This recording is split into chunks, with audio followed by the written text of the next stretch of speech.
We have been inarticulate in describing publicly what those actual red lines are, and I think in the absence of being clear and being public, the Chinese have exploited that opacity for their own strategic ends. One thing that was very clear, and we have some amazing colleagues here at FDD who follow Iran, is how fearful Chinese banks were to being sanctioned during the Trump administration in response to Iranian oil purchases and transfers. And you saw massive declines in Chinese purchases of Iranian oil because there was a true fear in the Chinese banking system, and Chinese banking system required connectivity to the world, that the US was going to go after them.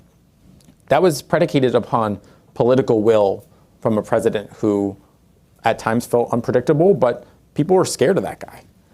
You don't get that sense now.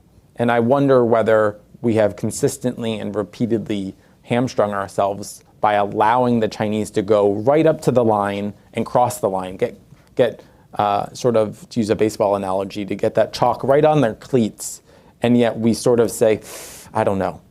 I think the compete and coexist paradigm that this administration put forward is inherently flawed, and that competition is a means, not an end. And so if we don't articulate what our end state is, and Brad Bowman and I talk about this all the time because we're in agreement having talked about ends and means, is that we don't actually have a strategy.